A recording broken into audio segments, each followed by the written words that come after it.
Good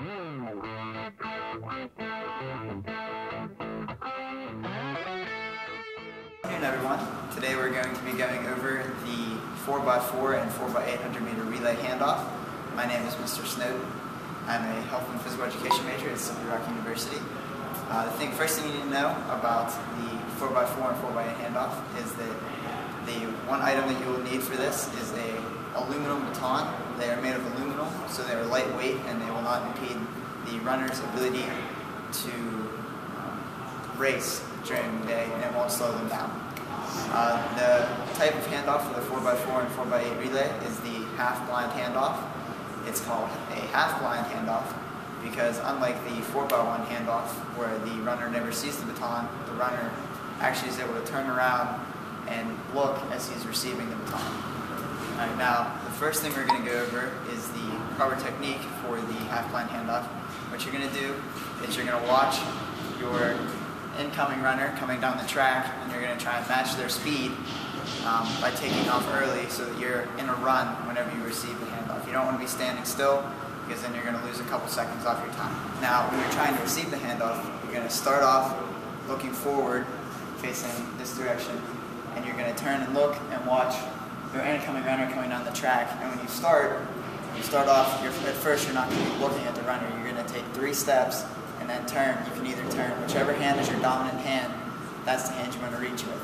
So you're going to take 3 steps, and then you're going to turn and extend your arm, and you want to have your thumb pointing towards the inside of the track whenever you are receiving the handoff. So your hand is flat, and there's a nice big target for the incoming runner to place the handoff in your hand. Now, if you're left-handed, you can turn towards the inside of the track. It just depends on whichever hand is your dominant hand is the hand you want to use. I know that the next thing you need to know is that there's normally a 20-meter exchange zone, which is marked off by 2 arrows. Now, on our indoor track on this particular stretch, we don't have the arrows marking it, but they're typically big yellow or blue arrows on the track, and you have to receive the handoff between those 2 arrows or your team is disqualified. Now, we're joined today by 2 of the Slippery Rock senior captains from the track team and cross-country team, and they're going to be demonstrating the handoff. First, they're going to demonstrate the improper way to do the handoff, so let's watch them as they demonstrate.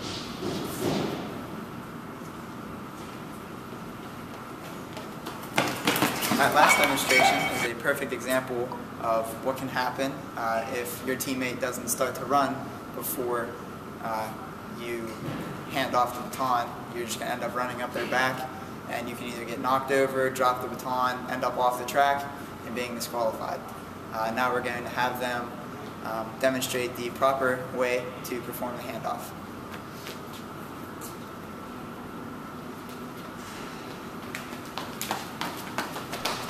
Let's review in slow motion. As the inbound runner is coming down the track, the outbound runner begins his sprint away from the inbound runner. As he does, he turns, reaches back for the baton with his dominant hand. Now, to recap what we've gone over today, I'm just going to briefly go through and re-hit on the important points from today's lesson. The first thing, remember, is this is the half-blind handoff as opposed to the blind handoff, because you can actually turn and look and see where the baton is coming from. Remember, you want to take 3 to 4 steps to match your incoming runner's speed before you receive the baton, so you're already in the running motion. When you receive the baton, remember, whichever hand is your dominant hand is the side you turn to. So I'm right hand dominant, so whenever I'm running, I'm going to turn and extend my hand and have my thumb pointing towards the inside of the track, so there's a nice flat surface for the incoming runner to place the baton into my hand, and it's easy for me to grip. And also having your thumb in towards the middle of the track allows it to be a nice fluid motion and continuous into a natural running motion, so your wrist is going to turn and come straight back into your normal running motion.